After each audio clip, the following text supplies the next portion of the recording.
পারেন নাই, চলে গেলেন, প্রচন্ড অসুস্থ। বিশ্বনবী আয়েশারে বললেন, ও আয়েশা, আমার পেটের ভেতরে প্রচন্ড ব্যথা। ওই যে খায়বার দুর্গে এক ইহুদির বাড়িতে দাওয়াত খেতে গিয়েছিলাম, ইহুদি মহিলা গোশতের মধ্যে বিষ মাখিয়ে দিয়েছিল, আমার মনে হয় বিষের ব্যথা আবার শুরু হয়েছে। বিশ্বনবী ওই বিষের ব্যথায় মারা গিয়েছেন।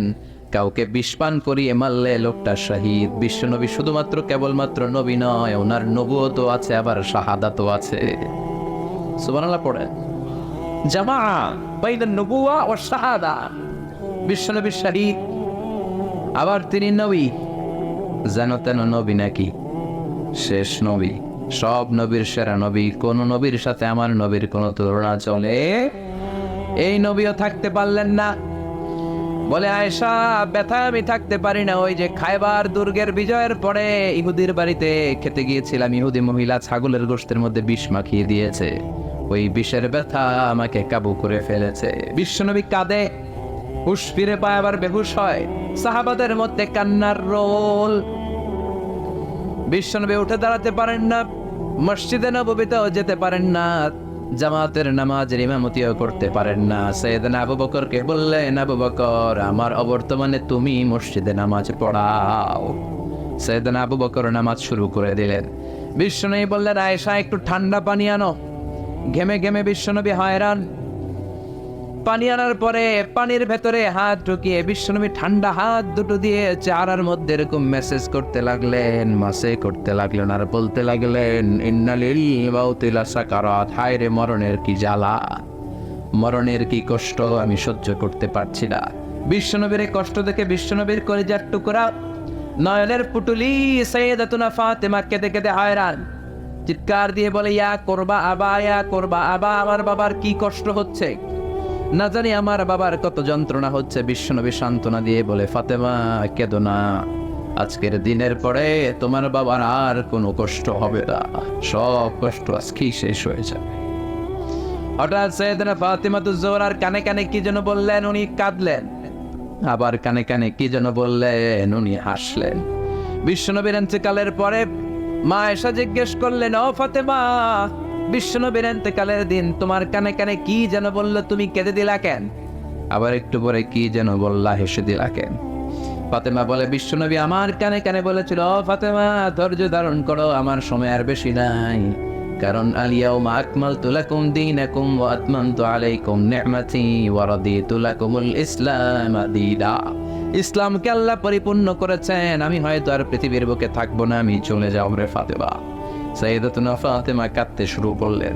কিছুক্ষণ পর আবার কানে কানে বললেন, ও ফাতেমা, তুমি কেঁদো না, আমার ইন্তেকালের পরে আমার পরিবার বর্গের মধ্য থেকে অল্প কিছু দিনের ব্যবধানে তোমার সাথে আমার আখিরাতে দেখা হয়ে যাবে রে ফাতেমা। সাইয়েদাতুনা ফাতেমা তখন হেসে দিলেন, পড়েন আল্লাহু আকবার। ওই বিশ্বনবীও কি থাকতে পারছে নাকি? কথা কন, আপনারা পারবেন? আমরা পারবো? এজন্য আল্লাহ বললেন, আল্লাহকুমুত তাকাসুরু হাত্তা যুরতুমুল মাকাবির। দুনিয়ার লোভ লালসা তোমাদেরকে পাগল বানিয়ে দিয়েছে। এই পাগলামি আর মোহ তোমাদের থামবে না যতদিন না তোমরা কবরের ভেতরে ঢুকবা। কার কথা? কার কথা? আল্লাহকুমুত তাকাসুর, বেশি বেশি চাওয়ার লোভ তোমাদের মধ্যে বাসা বেঁধেছে। বেশি বেশি পাওয়ার আকাঙ্ক্ষা আমাদের আছে না নাই? এটা আছে, ওটা চাই, নারী আছে, গাড়ি চাই, বাড়ি আছে, ওটা চাই, চাওয়ার কোনো শেষ নাই। আনলিমিটেড হিউম্যান ডিমান্ডস আছে না নাই? সনের ঘর মনে মনে করে টিনের ঘর হলে ভালো, আল্লাহ টিনের ঘরের ব্যবস্থা করে দিল। এবার মনে মনে কয় কাঁচা পাকা দালান হলে ভালো, ওইটাও হইছে। তারপর ভাবে একটা পাকা দালান যদি হইতো কত ভালো হইতো, ওইটাও আল্লাহ ব্যবস্থা করে দিছে। এবার মনে মনে কয় একটা ফ্ল্যাট যদি কিনতে পারতাম, আছে না নাই? কথা বলে। সাইকেল যার আছে হুন্ডা চায়, হুন্ডা যার আছে প্রাইভেট কার চায়, প্রাইভেট কার যার আছে হেলিকপ্টার চায়, আছে না নাই?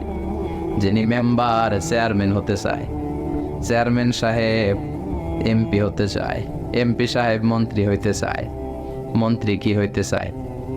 বাংলাদেশে এই সুযোগ নাই। বাংলাদেশে হয় উনি নয় উনি, এই দুই উনির বাইরে কেউ হবে? কথা কন, আরো জোরে বলেন। আল্লাহ ওনাদেরকে ভালোভাবে চালানোর তৌফিক দেখ। এই দুইটা মাই তো আমরা পাইছি না, ঠিক কি? এই মা যদি আম করে আগলে রাখে, আমরা সন্তানরা কোনো আপত্তি জানাবো না, কিন্তু ইসলাম দিয়ে চালাতে হবে দেশ। চিল্লায় বলো ঠিক কি রাজ।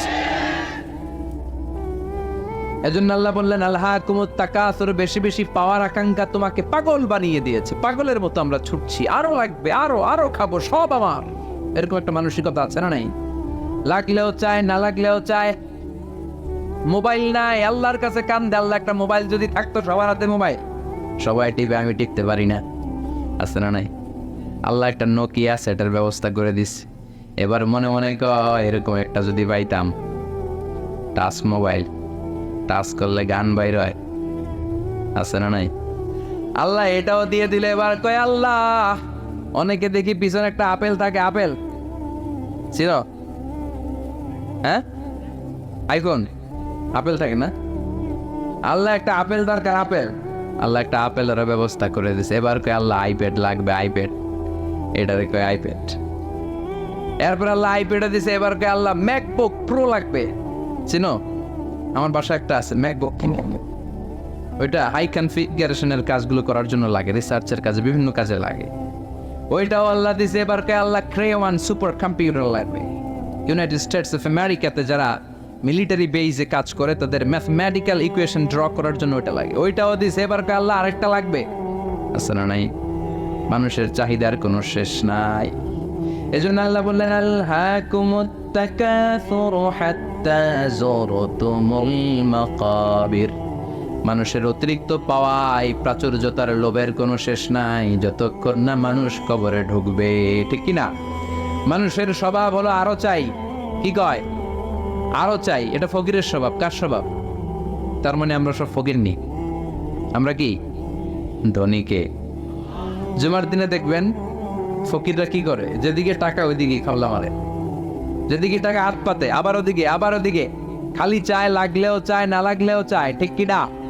ওই জন্য আল্লাহ বললেন ইয়া আইয়ুহান নাসু আনতুমুল ফুকারাউ ইলাল্লাহ ওয়াল্লাহু হুয়াল গানিয়ুল হামিদ। ও গোলামেরা, তোরা হলি ফকির, ধনী একজন তিনি কে। চাহিদার আমাদের শেষ নাই, আরো লাগবে, আরো লাগবে। ওর বাড়ি আছে, আমারও বাড়ি লাগবে, ওর গাড়ি আছে, আমারও গাড়ি লাগবে, ও নামাজ পড়ে, আমারও নামাজ লাগবে, এটা নেই কথা কন। ও জাকাত দেয়, আমিও দিব, এটা নেই। ওর মেয়েগুলো পর্দা করে, আমার তারাও পর্দা করামু, ওইটা নাই। কিন্তু ওর বাড়ি আছে 2টা, আমার লাগবো 3টা। ওর গাড়ি আছে 4টা, আমার লাগবো। ওর আছে 6 তলা বিল্ডিং, আমার কয় তলা? ইয়াতাতাওয়ালুনা feel বুনিয়ান one তারাল হুফাতাল উরাতাল আলাতা Riyasha ইয়াতাতাওয়ালুনা feel বুনিয়ান। Vishnu বললেন কিয়ামতের একটা আলামত হলো, before the day of judgment people will start to compete to construct high rises buildings in the cities. শহরে বড় বড় বিল্ডিং বানানোর প্রতিযোগিতা করবে, ঠিক কি না? বিষ্ণু বললেন যাদের পায়ে জুতা নাই, গায়ে জামা নাই, খাওয়ার মতো খাবার নাই, তারা একদিন এলাকায় ধনী হয়ে যাবে, এরকম আসার নাই। তারপরে বিল্ডিং বানানোর প্রতিযোগিতা করবে, আর বলবে সব আমার, আমার এলাকা, আমি এই এলাকার নেতা খেতা, আছে না নাই? কিশোরগঞ্জে মনে হয় নাই, প্রতিযোগিতা আছে না? কে কাটছে বড় করতে পারে, হালাল না হারাম, 2 হাতে এরকম করে, আছে না নাই?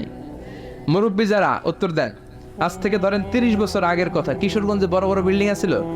কথা কর, হ্যাঁ ছিল না। ঢাকায় ছিল? ছিল খুবই অল্প। এখনকার মতো ছিল এরকম বিল্ডিং? 1-2টা বিল্ডিং ছিল, কিন্তু এখন বিল্ডিং এর শেষ নাই। তার মানে বিশ্বনবী যে আলামতের কথা বলেছে, অক্ষরে অক্ষরে ফলেছে, চিল্লা এখন ঠিক কি না? আরব বিশ্ব বড় বড় বিল্ডিং, একটার পর একটা টাওয়ার বানায়, এইটার চেয়ে ওইটা হতে হবে বড়, ওইটার চেয়ে ওইটা হতে হবে বড়, প্রতিযোগিতা আছে না নাই? দুবাইতে এখন যেটা আছে এটা সবচেয়ে বড়, বুর্জ খলিফা, নাম শুনছেন? বুর্জ আল খলিফা 170 তলা উঁচু, 1000 মিটার উঁচু। এটা কয় হাজার মিটার? তার মানে 1 কিলোমিটার উঁচা।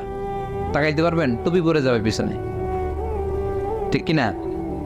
তো দুবাই যখন আগায় গেল, সৌদি মনে মনে করে দুবাই আগায় যেতেছে, আমরা বসে থাকবো কেন? আমরা বানাবো এর চেয়েও বড়। ওরা বানাবে 1000 মিটার উঁচা, আমাদেরটা বানাবো 1001 মিটার উঁচা। আহা 1 মিটার বড় প্রতিযোগিতা আছে না নাই? এখনো হয় নাই। কিংডম টাওয়ার, বিশাল বিশাল এই কিংডম টাওয়ার, অবাক করা কাণ্ড। চায়নাতে আছে সাংহাই টাওয়ার, মিশরে আছে বুর্জ আল কাহেরা, মালয়েশিয়াতে আছে পেট্রোনাস টুইন টাওয়ার 88 তলা, 41st and 42nd ফ্লোরে একটা ব্রিজ বানিয়ে দিয়েছে, এটার ভিতর থেকে ওটার ভিতরে ঢোকা যায়।